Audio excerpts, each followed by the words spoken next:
Okay, today is May 30th, 2013, and thank you for agreeing to this interview. The purpose of the I Am Palestine interviews is to gather personal histories of the people who have lived in Palestine most of their lives and have helped shape it. And Carolyn, I'd like to start with you first. What is your full name? Dorothy Carolyn Biggs. Well, my maiden name was Godwin, so I put that in somewhere. What are your parents' names? Well, my dad's name was Jesse Albert Godwin. My mother's name was Foy McCrory Godwin. Do you have any siblings? No. Where were your parents from? Dad was from Alabama, my mother was from Georgia. Where were you born? I was born in Dothan, Alabama. How did you come here from Alabama? Well, I met Ray when I was in college working on a master's degree, and things went from there. What was it like growing up? Well, I had a very good childhood. Always had friends to play with and things to do, and so I enjoyed my childhood. What kind of things would you play? Do you remember? Oh, we played croquet and soccer and that kind of thing.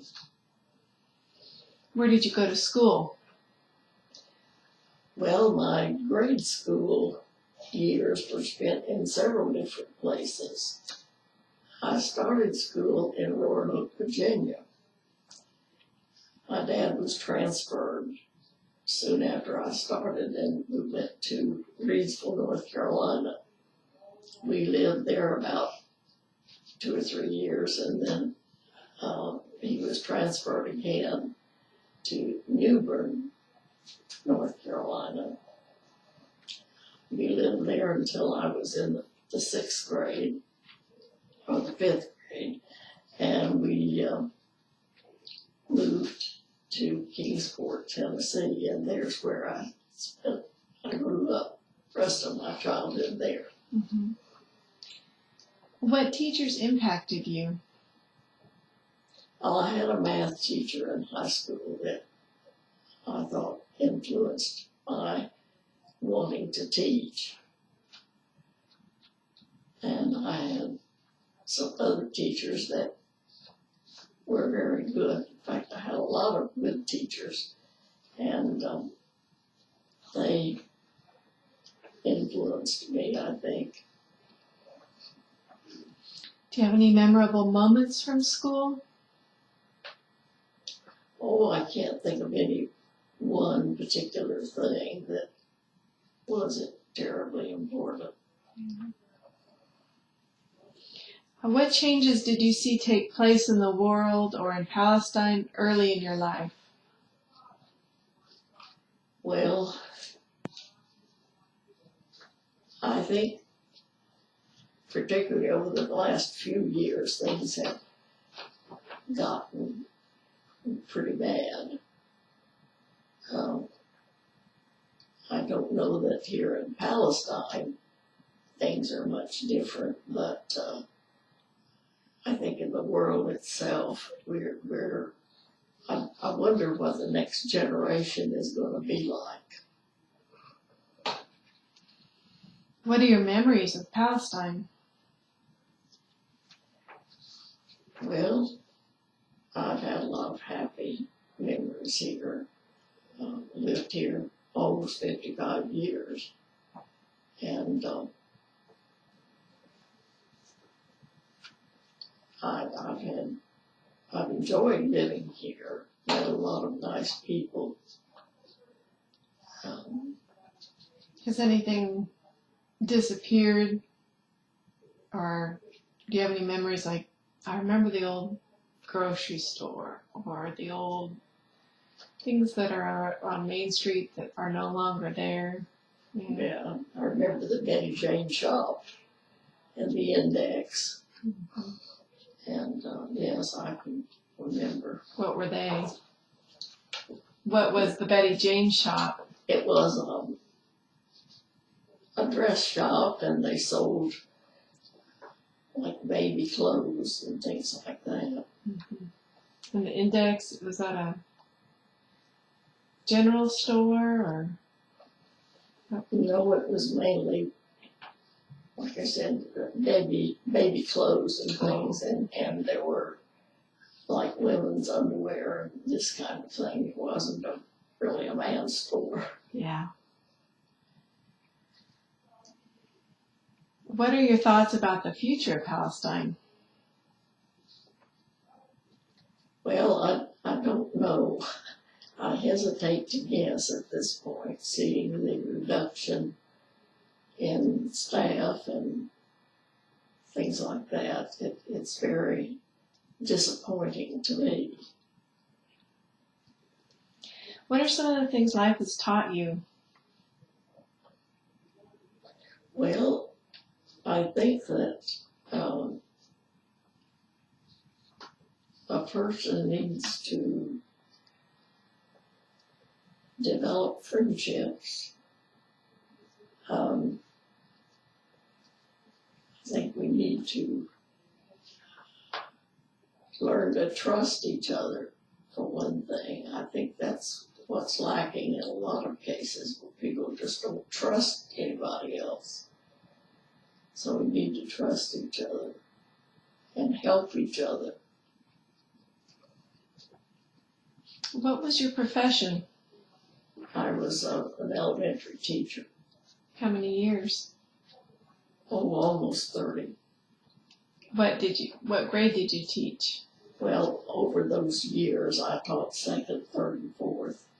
Mm. And I did some subbing. There was a period of time I quit teaching when my daughter was born. And I did some subbing during some of those years. What words of wisdom can you give the younger generation? Oh,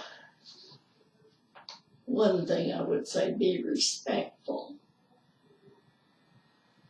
I see so many children in stores and restaurants that just talk terrible to their parents, and they don't seem to respect their own generation or their parents. I think that's terrible. All right, Raymond, I'd like to ask you some of the same questions. What's your full name? Raymond Lloyd Biggs. And what were your parents' names? My father was Carlton Lloyd Biggs, and my mother was Helen Marie Gerard. Did you have any siblings? Had 5 sisters, one of whom died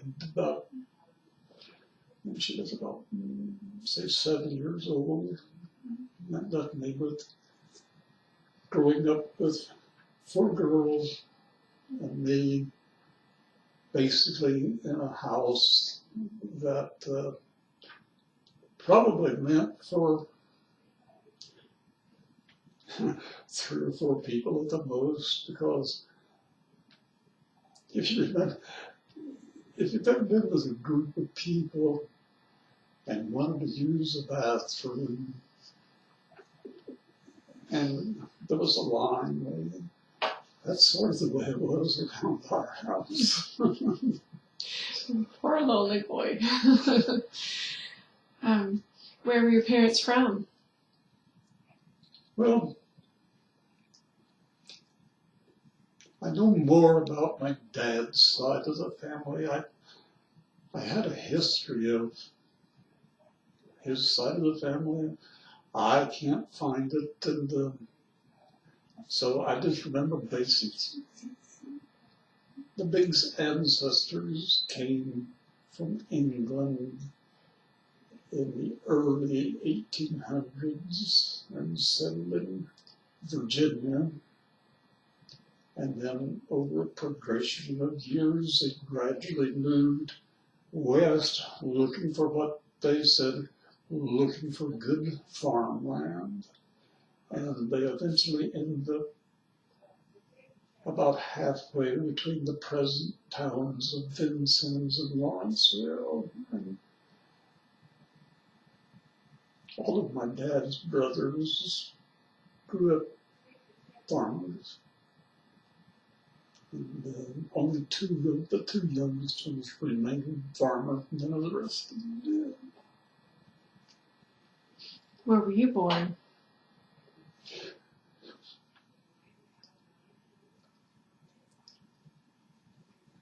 But I don't know. I guess I need to get out my birth certificate to see where I was born. Somewhere in the Palestine area. I may have been born at home because it was very, very common in those days. So, as far as a definite location, I can't give it to you. What was it like growing up?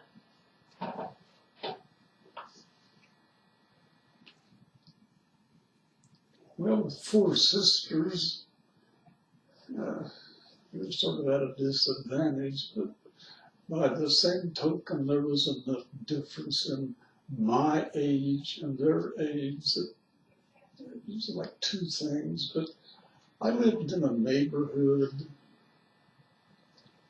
that had 5 boys, virtually the same age, and we played games together. We played football, we played basketball, we played softball. We had lots of room for stuff like that.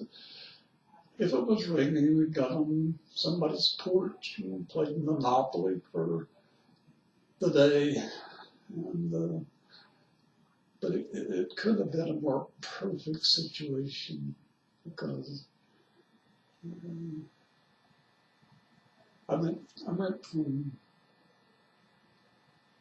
grade school all the way through high school with some of these same people, and some of them are still alive. So it was a pleasant time. So you went to school in Palestine? Yes, I went to Palestine grade school and high school. Well, what were some of the teachers that impacted you?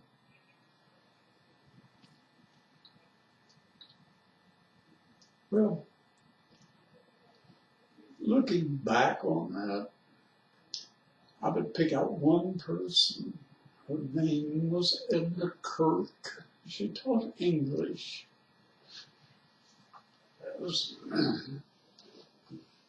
As well as Latin, French, Spanish. She spoke many languages, and when she retired, she says, I'm going to go to Europe and try them out. And when she came back, I was talking to her, and she said, they could understand me, but I couldn't understand them because they just talked too fast. She says, now as far as reading a menu and stuff like this, no problem. But I respected her to the extent that when I wrote my master's thesis, I took it to her to have her read it and make such corrections that need be made before I submitted it. So she was a lovely lady. Do you have any memorable moments from school? I beg your pardon? Did you have any memorable moments from school? Well, like nothing special that I can think of. I guess perhaps the most memorable thing was when I started to grade school. It used to be up on the playground where the high school is now. And while I was going to school there, Then they built the school. It was a grade school for years, and now it's a high school, but the facilities and everything far different in the two schools because the one was very old. Where was the older school? Where was its location? Which school are you talking about now? So they built the new school, the grade school. Where was the previous grade school? Okay, the schools own the block. Okay. Whereas if you move in that direction, but anyhow, if you move but towards the east, about where the middle of the playground is, that's where it stood, and we continued going to school there while they were actually building the other building. I didn't know that. And then they tore it down. What changes did you see take place in the world or in Palestine early in your life?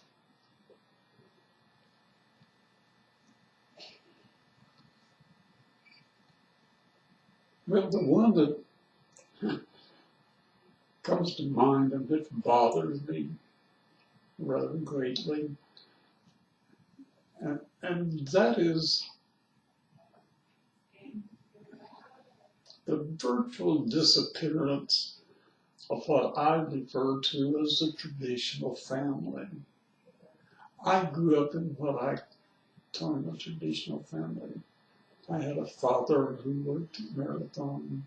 I had a mother who was at home. And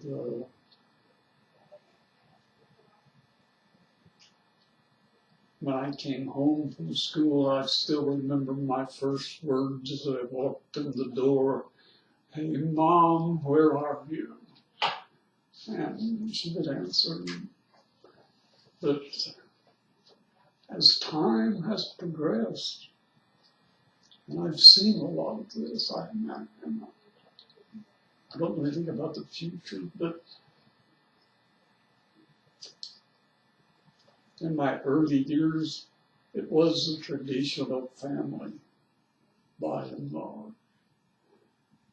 And then I'm going to pick the date 1940 when it became obvious that we were going to get into World War II and millions of men were drafted. So that left job openings and nobody to fill them except women. And since the war lasted for 4 or 5 years,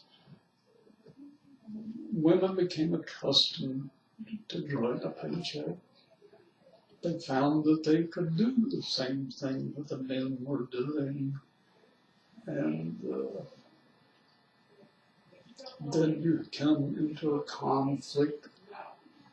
When the men came home, they wanted their old job back, but somebody else was there. And women received less pay than what men did.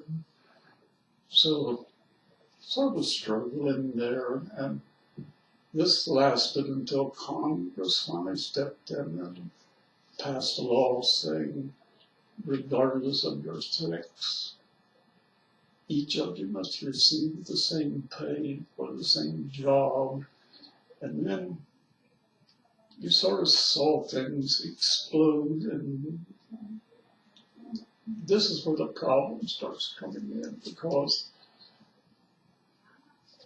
when I was a child, maybe 1 or 2% of women worked if they had children. By 1960, 11% of the women were working despite the fact that they had children at home. And in many cases, the husband and wife both worked.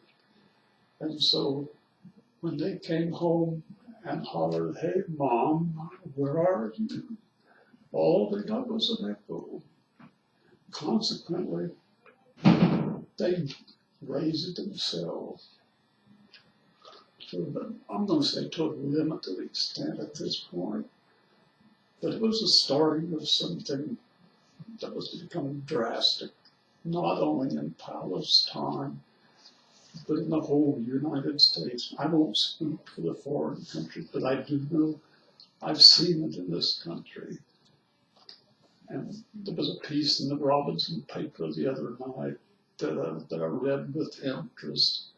40% of the breadwinners in this country today are women with children. They may be unmarried with children. Their husband perhaps couldn't work. Plus the fact that the women still enjoyed the work and the pay and the prestige, but there was the glass ceiling that stopped them. And as time progressed and more women went into working, and there was nobody at home for the children, I began, and I taught in the grade school and the high school, and I could see this change taking place. As you said, loss of respect. Now that, I don't know, when I'm at Walmart, for instance, and I meet one of my former students, they still, I'm going to say, treat me with respect because I'm still Mr. Gates to them. But kids today, they meet the teacher on the street, they call them by their first name or by some name that you wouldn't want to repeat. And I'm like Carolyn, I become terribly disturbed where I was expected to be quiet, my sisters were expected to be quiet, and if I messed up in church, then it was only one time. Now, I think the children that you see are a reflection of their home life. If they haven't been disciplined at home, then they get out in public and embarrass their parents by their actions. And this may have started out small, but it's growing at a rapid rate. And as the question is it for the good that women keep increasing in the workforce, especially as it's critical for the children? And just in the years that I taught from elementary school to high school, relatively short time really, you began to see these changes.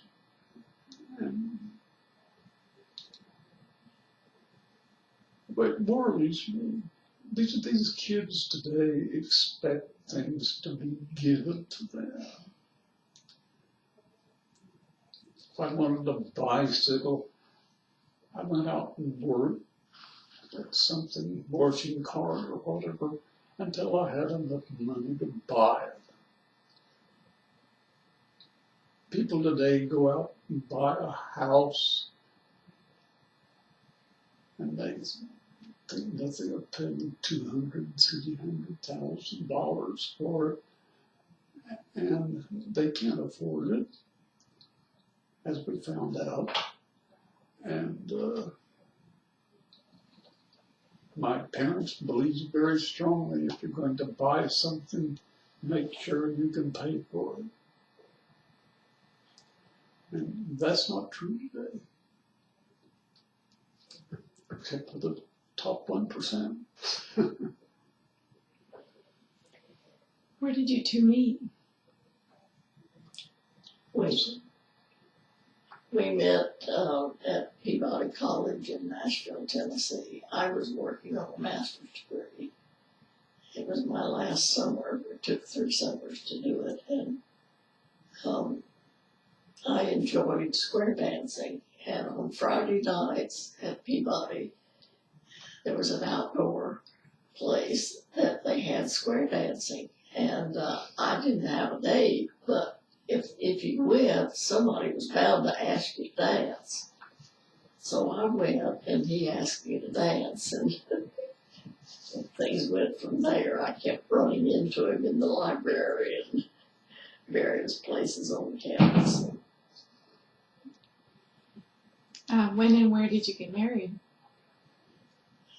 We met in 1957, and we married in 1958.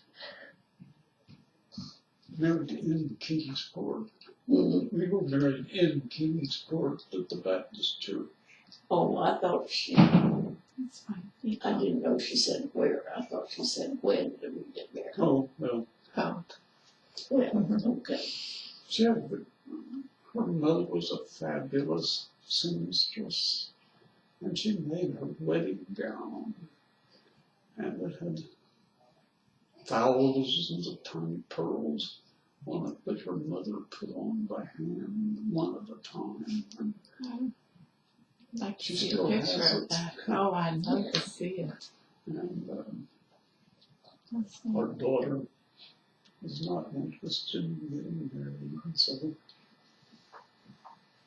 there's no handing it down to a daughter.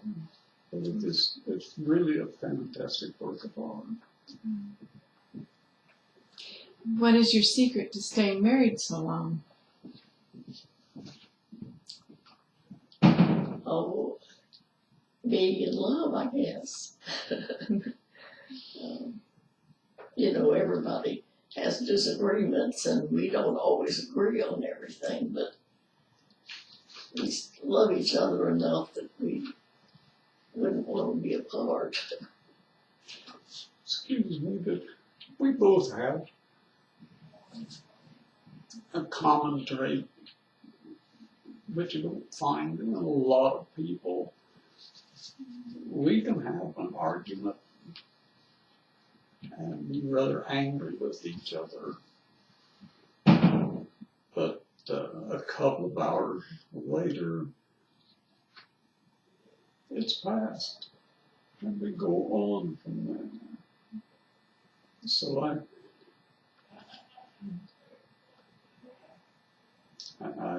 I can't think in the 50-some years we've been married where we have ever had a really, really serious dissent between us. I think that's fantastic. What has led to you donating so many books to the library and shelving at the library and being a part of the library? Well, I first discovered large books in a doctor's office. They put me in a room, and lo and behold, the doctor would come, and I sat there and I saw some sort of little medical, something like Reader's Digest. I was just looking through it, and I saw this thing for the Doubleday Book Club. And it sounded like a good bargain to me. You got so many books free, and you buy one. And after meeting their requirements and so forth, I established an account with them, and most of the books that have come to this library, all the books from us that have come to this library have been large print. And we have many interests. It has to be a bad book for us to put it down. So you have everything from westerns to most horrifying mysteries. So, but I was told at the time when I talked to the librarian if they would accept them. And she fell all over me because she didn't have the money to buy all of the books. And the older people in town, this was their only source of reading. And so I thought this was a good deal. Well, thank you. Is there anything else you'd like to add to this interview? We've certainly enjoyed the new building here, and I think it's wonderful for a town this size to have a library this big.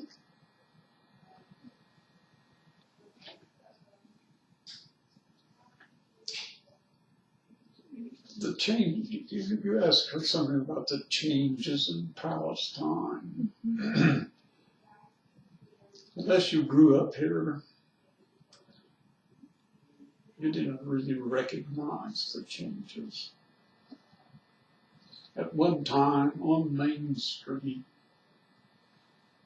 I could count off 5 grocery stores. Now we have none. There were a half a dozen gasoline stations. Now we have 1. School enrollment, as she mentioned.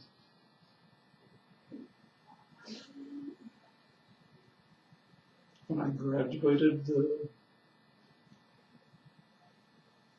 I don't know, 30 or 40 people maybe. Now if they graduate 20, it's a miracle. Since there's nothing here to keep youngsters,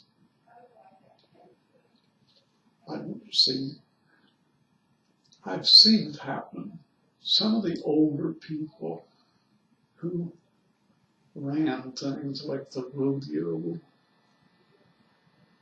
they're all gone. Who's going to carry it on? I mean, these people were devoted to this. And I just look around and I don't see anybody. I'm going to name him. Two men who were, I think, primarily responsible for getting the rodeo, and I think that's a big thing for Palestine. Carolyn McDaniel, who was mayor for years, worked at Marathon, and Roy Schinger. They devoted their adult life to getting this thing started, and then once they got it started, it became a community project. And I can remember my dad working down there every summer. There were wooden bleachers at the time, going in and inspecting these things and replacing stuff up. And nobody got paid for anything. Marathon Oil contributed gobs of stuff. And so there have been significant changes